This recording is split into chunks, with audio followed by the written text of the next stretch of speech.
here to talk about your business. And first, Steve, thank you. A strong chamber member business. And Steve, you've been the owner of Enterprise Cleaning for a number of years now. Yeah, I started the company 14 years ago, and we've been very fortunate over the years. We were voted fastest growing privately held company in Central Mass, and we've gotten a lot of good accolades, but things haven't always been perfect. I made the critical mistake. Every year we had a growth year, and we grew consistently for the first 10 years. And I said, this is so easy. There's no bottom to this. This just keeps growing and growing.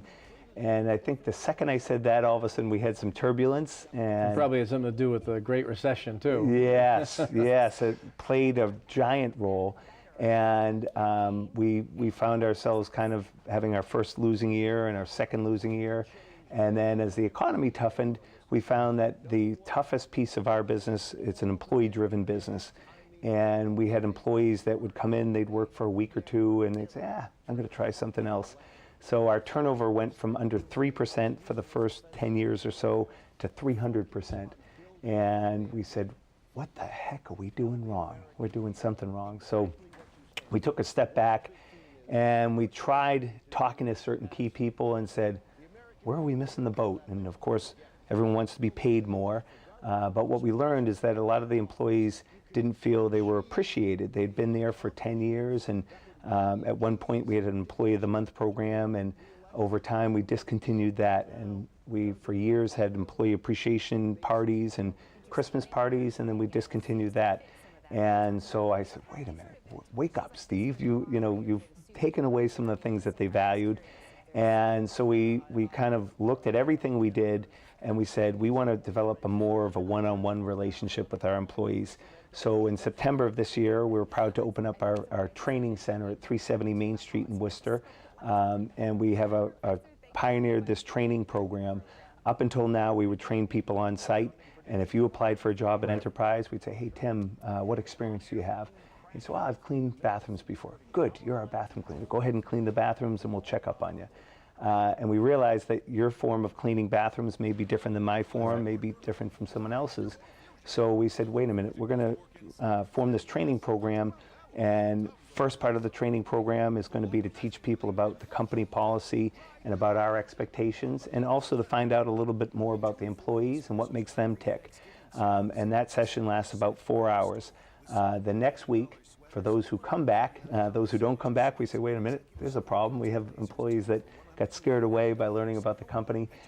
It's more practical, and we take people into a bathroom. You'd rather learn them, have that sorted out at the beginning rather than 2 weeks, 3 weeks down the road, right? Absolutely. And what we found, because we started this program and now we're cycling through some of our existing employees, we've actually found a couple of employees that just in that interaction we realized, wait a minute, these are people who've been working for us for 6 months, a year, and they really aren't engaged. So it's a two-part exercise.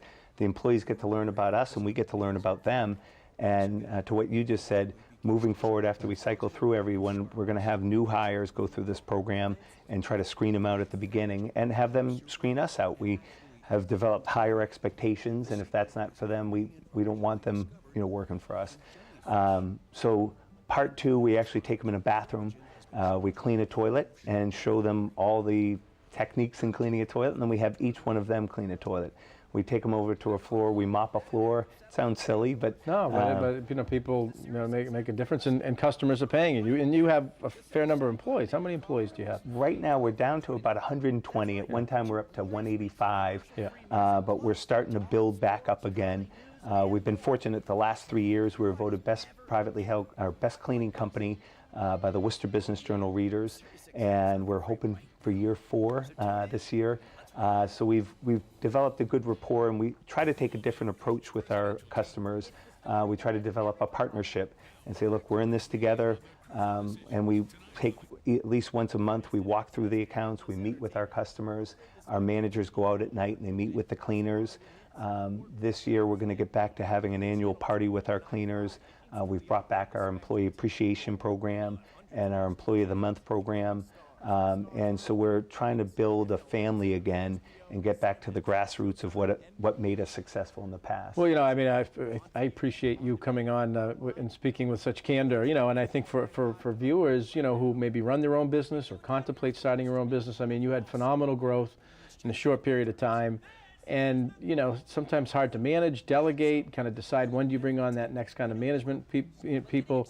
These training programs and recognition programs all, take time and attention. And, you got to juggle a lot of things. Yeah, to your point, it becomes a juggling act. Do we hire the next manager first to manage the cleaners or bring in the next account? And sometimes there's a fine line as we're bringing in accounts, all of a sudden the managers get overwhelmed and we hire another manager. Or do we stay ahead of the curve and hire another manager first in anticipation of getting more business? So we've kind of developed some black and white regulations and goals and some definite targets that if we hit a certain number, we bring in another manager. Mm-hmm. And we're trying to promote people from within. So we're trying to look at our employees and say, listen, you two could be first a building supervisor, and if you succeed, you could become an assistant manager, and then a full-time supervisor, and then become an operations manager. So we're trying to show people that there's a path to the future if they're interested. We provide nightly cleaning in about 150 buildings throughout Central Mass, daily and nightly cleaning. And we offer everything from janitorial service to stripping and refinishing of floors, carpet shampooing, and now painting services and landscaping services as well. So we're trying to be a one-stop shop for our customers and take some of the different jobs that they have off their hands. In the same way, if someone's trying to, whether it be the law practice, the bank, or, somebody, they've got a primary product, they want to focus on their product and making sure that it's delivered well, made well. You were able to take off kind of operationally off the table something that's a basic need, right? Well, you're exactly right. A lot of people, they're focused, whether it be a law practice, they have law things to worry about, and accounting practice, accounting things to worry about. The last thing they want to have to deal with is the janitorial service or painting or snow plowing. So we said, wait a minute, we can build a relationship. You'll get to trust us. We build that same relationship with our employees. And then we recognize our employees that really want to take on more work. And if someone says, I'm looking for someone who is willing to work during the days, but maybe not every day, then we talk to our employees. We've developed a Facebook page for our employees where we can communicate directly with them. And we give people to have an opportunity to work in something that we may not have known that they were looking for more help. And this kind of builds a bridge. So we listen to our accounts and we reach back out to our employees and try to grow as a family. Well, it sounds like, Steve, you're back on track. But I just again want to say thank you because, when you listen to many of our members and business owners, there's the cyclical changes that take place in the economy that not a lot of us have control over. But the fact that you're able to reflect and talk about that and share that, I mean, that's kind of the trials and tribulations of business owners each and every day, and learning from mistakes or how do you manage growth, how do you manage success. Well, that's one thing that I was a little naive as we were growing. I didn't think there was any downside, and I said, boy, this is easier. Every year we grow more and more. And after going through this trickling, we kind of reorganized and we said, wait a minute, let's put some things in place so we don't make this mistake again, and so that we grow and strategically grow. So candidly, I'm the first to admit that a lot of the mistakes were made by myself and the company, and we've learned from those, and so we're growing again, and we're proud to be picking up growth, but we're going to do it strategically this time. Great.